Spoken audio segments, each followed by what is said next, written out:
Welcome back guys. Last time आपने देखा कि हमने किस तरह क्विकली एक वेबसाइट को अप एंड रनिंग किया और उसमें कुछ फीचर्स ऐड किए थे, राइट। हाउएवर मैंने आपको बताया था कि कुछ ऐसे फीचर्स हैं जो कि मैं आपसे डिस्कस करना चाहता हूँ। इस लेक्चर में हम वो फीचर डिस्कस करेंगे। जो फीचर मैं आपके साथ डिस्कस करना चाहता हूँ वो बेसिकली इसका लेआउट फीचर है, और लेआउट फीचर ही वो फीचर है जिसकी वजह से बूटस्ट्रैप बहुत ज़्यादा पॉपुलर है। अब ये बेसिकली क्या करता है, कंटेनर्स। पुराने ज़माने में हमारे पास ये फ्लेक्स बॉक्स हुआ करते थे जिसमें मैंने आपको दिखाया था कि कंटेंट को किस तरह से अपनी जगह पे रखना है। लेकिन बूटस्ट्रैप ने ये मसला हल कर दिया। बूटस्ट्रैप ने ये मसला कैसे हल किया? बूटस्ट्रैप ने क्या किया कि उसने कॉन्सेप्ट दिया कॉलम्स का, कि कॉलम्स के अंदर जो है हम कंटेंट को अपनी जगह पे रख सकते हैं, उसकी जो रिस्पेक्टिव पोजीशन है। तो आपको ये कॉन्सेप्ट समझाने के लिए हम क्या करेंगे, अपना एक कॉलम सिस्टम क्रिएट करेंगे। यहाँ पे देखिए कॉलम्स आपको नज़र आ रहे हैं, ठीक है। हम इस तरह क्रिएट करेंगे और फिर मैं आपको इसका लाइव डेमो देता हूँ। Okay, let's get started. मैं इस तरह करता हूँ, सबसे पहले तो इन चीज़ों की अब मुझे ज़रूरत नहीं है बाय द वे, ठीक है। मैं इन सारी चीज़ों को रिमूव कर देता हूँ, सिर्फ जावास्क्रिप्ट मेरे पास खड़ा रहे, बाकी सारी चीज़ें मैं डिलीट कर देता हूँ और ये यहाँ तक डिलीट होंगी, राइट। ये बॉडी को छोड़ के, ये देखिए, और नीचे भी बॉडी को मैंने छोड़ना है। ओके गुड, मैं इसको रिमूव कर देता हूँ। ओके, मैं इसको सेव करता हूँ and if I come here and refresh, sorry not this one, refresh, हमें कुछ भी नज़र नहीं आना चाहिए। Good, okay let's start. सबसे पहला काम जो है वो है कंटेनर, कि आपने हर चीज़ को कंटेनर में डालना है, ठीक है। कंटेनर क्या करता है, कंटेनर की तरह होता है कि वो बेसिकली, अगर मैं आपको यहाँ पे दिखाऊँ ना, अगर आप कंटेनर में डालते हैं ना तो वो क्या करता है कि इस तरह का, ये देखिए ये टोटल वेबसाइट है, ठीक है, और इस तरह का एक कंटेनर बना देता है और उसमें आपका जो कंटेंट है वो डाल देता है। और ये जो आपको नज़र आ रही है ना, यहाँ से बॉर्डर नज़र आ रहे हैं, ये एम्प्टी हो जाते हैं, जिसकी वजह से कंटेनर का इफेक्ट आता है। ये बॉर्डर जो है आपको नज़र आ रहे हैं, यहाँ पे कुछ भी नहीं होता, ठीक है। तो ये आपको कंटेनर का इफेक्ट नज़र आता है कि वेबसाइट जो है एक कंटेनर के अंदर है, right. Okay let's move on. तो सबसे पहले मैं क्या करता हूँ, मैं कहता हूँ डिव, ठीक है, यहाँ पे डिव कंटेनर, CONTAINER कंटेनर। अच्छा, ये कैसे पता चलेगा बाय द वे, अगर आप दोबारा जाए ना वापस यहाँ पे ग्रिड सिस्टम में, तो यहाँ पे ऊपर आए, ये देखिए डिव क्लास कंटेनर, यहाँ पे ये लिखा हुआ है। मैं इसी को कॉपी करके ना यहाँ पे डाल देता हूँ, डिव क्लास कंटेनर, ठीक है, इसकी ज़रूरत नहीं है। ओके,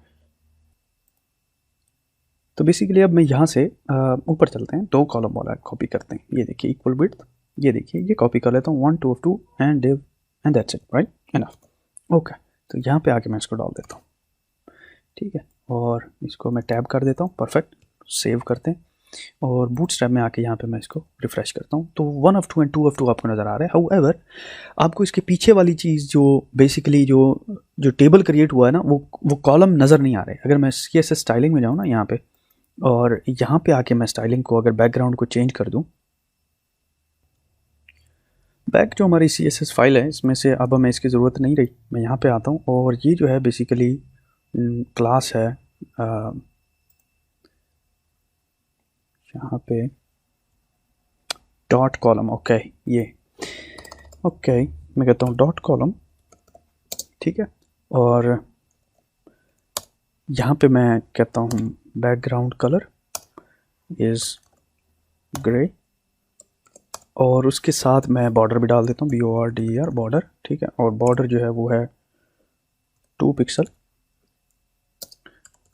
सॉलिड ब्लैक, ठीक है, एक्सीलेंट। मैं इसको सेव करता हूँ और अब अगर आके मैं इसको रिफ़्रेश करता हूँ तो अब आप देख रहे हैं कि ये बेसिकली आपको ग्रे नज़र आ रहा है, बेसिकली एक टेबल नज़र आ रहा है, राइट। अब बेसिकली हम इसका साइज़ चेंज कर सकते हैं। ये देखिए मैं यहाँ पे आता हूँ, अगर ऊपर है ना, ये देखिए डॉट कॉलम SM6, SM का मतलब होता है स्मॉल। यहाँ पे अगर आके मैं ये कहता हूँ, नीचे आके ये देखिए कॉलम, और इसको कहता हूँ कि 1 of 2 है, उसको जो आपने चेंज करना है वो करना है colon dash small dash let's say 6 में, और Ctrl+C। ये देखिए दूसरा जो हमारे पास टेबल है, दूसरा जो बॉक्स है, उसको मैं लेट्स से 3 कर देता हूँ, 3। इसको सेव करते हैं, ठीक है, और यहाँ पे मैं आता हूँ, इसको रिफ़्रेश करते हैं, देखते हैं कि इसके साइज़ में कोई चेंजेस आती हैं कि नहीं। मैं इसको बड़ा कर देता हूँ, ओके, देखते हैं इसकी साइज़ में कोई चेंज आती है कि नहीं। मैं रिफ़्रेश करता हूँ, और एज यू कैन गैस ये 3 है, ठीक है, और ये 6 है। तो हमने इसका साइज़ चेंज किया हुआ है। और जैसा कि मैंने आपको पहले बताया कि ये क्यों हुआ, उसकी रीज़न ये है कि बूटस्ट्रैप में ना एक आइडिया है ग्रिड सिस्टम का, और ग्रिड सिस्टम में टोटल 12 लाइंस होती हैं। तो हमने यहाँ पे किया 6 और 6 12 टोटल थी, राइट। तो हमने क्या किया कि पहले के लिए 6 लाइंस कर दो, दूसरे के लिए 3 कर दो। तो आपने देखा कि यहाँ पे 3 हो गई, ठीक है, और यहाँ पे 6 ही रही। तो ये टोटल जो है एक रो के अंदर जो है वो 12 जो यूँ समझ लीजिए लाइंस हैं। अब इसका क्या मतलब है? इसका मतलब ये है कि ये मैं बेसिकली स्पेसेस की बात कर रहा हूँ। अगर आप यहाँ पे देखें कि अगर मैं एक और डिव ऐड करता हूँ, ठीक है, और ये इसको उठा के ना, ये देखिए कंट्रोल C, और यहाँ पे इसको एक और को डाल देता हूँ, राइट, कंट्रोल V, ठीक है, और 2 of 2 की बजाय मैं यहाँ पे कह देता हूँ कि ये थर्ड है, ठीक है, थर्ड कॉलम, ठीक है, और इसको कह देता हूँ कि इसकी स्पेसेस भी 3 है। मैं इसको सेव करता हूँ, ऊपर आते हैं, इसको रिफ्रेश करता हूँ, तो अब आप देखेंगे हमारे पास थर्ड कॉलम ऐड हो गया हुआ है, और ये थर्ड कॉलम जो है रिमेनिंग 3 जो स्पेसेस थी उस पे ऐड हुआ। तो टोटल बेसिकली हमारे पास 3 3 और 6 हो गई हैं, तो ये 12 हो गई हैं टोटल, यानी कि 6 स्पेसेस इसमें, 3 इसमें और 3 इसमें। तो ये टोटल जो है एक रो के अंदर 12 स्पेसेस हैं, ठीक है, ओके। तो अगर आप यहाँ पे ये सोच रहे हैं कि व्हाट इफ़ कि अगर 12 से ज़्यादा हो जाए साइज़, मिसाल के तौर पे यहाँ पे ये 3 की बजाय ये 4 हो जाता है, ठीक है, ये देखिए मैं इसको 4 कर देता हूँ। अब क्या होगा? अब ये होगा क्योंकि ये 12 में पूरा लाइन में नहीं आता, तो ये नेक्स्ट में ट्रांसफ़र हो जाएगा। मैं इसको रिफ़्रेश करता हूँ। अब ये देखिए थर्ड कॉलम जो है बेसिकली वो दूसरी रो में शामिल हो गया, क्योंकि ये पहले 12 में पूरा नहीं आता था। अच्छा, एक और भी चीज़ हम इसमें कर सकते हैं। मिसाल के तौर पे ये देखिए मैं इसका साइज़ चेंज करता हूँ, और वो है ये, मिसाल के तौर पे ये देखिए मैं इसको फुल साइज़ करता हूँ, तो ये हमारे पास रिज़ल्ट आ रहा है, राइट। अच्छा, अगर मैं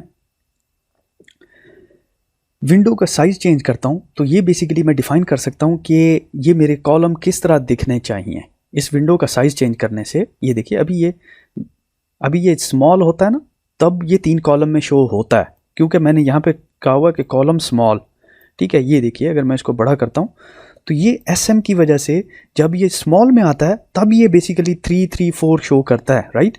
व्हाट इफ़ मैं चाहता हूँ कि ये मीडियम के लिए भी मुझे जो है एक लेआउट शो करे, फिर लार्ज के लिए भी एक लेआउट शो करे, तो ये कैसे कर सकता हूँ? यही था बेसिक उसका बूटस्ट्रैप का मेन सेलिंग पॉइंट, जिसकी वजह से ये फेमस हुआ कि इसने हमें वेरी क्विकली जो है वेबसाइट को रिस्पॉन्सिव बनाने का जो है हमें आइडिया दिया। मिसाल के तौर पे मैं कहता हूँ column dash extra small, sorry medium, मैं कहता हूँ मीडियम में MD, ठीक है, और मीडियम में इसका साइज़ क्या होना चाहिए, और इसको कह देता हूँ कि जी इसका साइज़ जो है ये 12 है, ठीक है, और इसी को उठा लेते हैं, बाकी 2 के लिए भी यही चीज़ डिफ़ाइन करते हैं, और लेकिन साइज़ उसका डिफरेंट कर देते हैं V, और यहाँ पे आके V, राइट, और इसको मैं कह देता हूँ कि ये 6 है और नीचे वाला भी 6 है। यानी कि अब जब वो मीडियम होगा तब इसने किस तरह से एडजस्ट करना है, ठीक है। अच्छा, मैं इसको सेव करता हूँ। चलें अब मैं इसको रिफ़्रेश करता हूँ, देखते हैं क्या होता है। Nothing happens. अगर मैं इसको थोड़ा सा बड़ा करता हूँ, मीडियम साइज पे इसको ले आते हैं बड़ा करके, अब ज़रा देखें, गौर करें ज़रा, ये यहाँ पे बेसिकली अगर आप इसको नोट करें, ऊपर जाते हैं, ये देखिए पहला कॉलम जो है वो ये बता रहा है कि इन केस अगर साइज़ हो मीडियम, ये देखिए यहाँ पे मैंने लिखा हुआ है अगर हो साइज़ मीडियम, तो इस मीडियम साइज़ की वजह से पहले कॉलम को आपने 12 स्पेसेस दे देनी है, ठीक है, और दूसरे कॉलम को जिसके 3 स्पेसेस थी उसको आपने हाफ कर देना है, यानी कि टोटल 12 थी तो 6 कर देना है, और बाकी जो थर्ड है उसको भी आपने 6 कर देना है, ठीक है। ये समझ रहे हैं मेरी बात को? और वो कब हो? जब इस विंडो का साइज़, इस पूरी विंडो का साइज़ मीडियम हो, MD हो, ठीक है। अच्छा चले, अब मैं इस तरह करता हूँ, इसको थोड़ा सा फुल के लिए भी करते हैं। ये तो मीडियम था ना, स्मॉल के लिए भी रिस्पॉन्सिव हो गया, मीडियम के लिए भी हो गया, अब फुल के लिए करते हैं। तीसरा जो है वो फुल लार्ज के लिए है। मैं इसको स्मॉल करता हूँ और इसमें कहता हूँ, कहाँ चला गया मेरा, 12, और कहता हूँ कॉलम डैश नीचे यहाँ पे एल जी नहीं शो रहा, डैश एल जी डैश, और एल जी का साइज़ हम रख देते हैं 12, ठीक है, ओके। और बाकियों का भी हम 12 साइज़ रख देते हैं, ओके। जब हम इसको 12 रख के सेव करता हूँ और मैं इसको फुल साइज़ में लेके आता हूँ, तो अब आप देखेंगे तीनों कॉलम्स ने 12 स्पेसेस ऑक्यूपाई की हुई हैं, ठीक है। और अगर मैं इसको मीडियम में ले आता हूँ, तो देखिए पहला जो कॉलम है वो 12 ऑक्यूपाई करता है, बाकी दो 6 और अगर इसको स्मॉल में ले आता हूँ तो ये 3 ऑक्यूपाई करते हैं, राइट। मैं इसको 3 कर देता हूँ, ओके। तो आपने ये देखा कि बेसिकली किस तरह बूटस्ट्रैप ने हमारा ये जो प्रॉब्लम था कंटेंट को राइट पोजीशन पे प्लेस करने का, वो सॉल्व किया है। आखिर में जाने से पहले एक और चीज़ मैं आपसे शेयर करना चाहता हूँ, वो ये है कि अगर आप ग्रिड में जाए ना, तो ग्रिड में आपको यहाँ पे सारे ऑप्शन जो है अवेलेबल मिलेंगे। यहाँ पे देखिए, मैं इसको बड़ा करता हूँ, ये जो मैंने मीडियम स्मॉल और वो ऑप्शन डाले हैं ना, ये यहाँ से मैंने उठाए हैं, ये देखिए, ठीक है। और यहाँ पे सारी तफसील आपको इनके हवाले से मिलेगी, ठीक है। यहाँ पे मैं इस लेक्चर को क्लोज़ करता हूँ, अगले लेक्चर में आपसे दोबारा मुलाकात होगी। See you guys in the next one.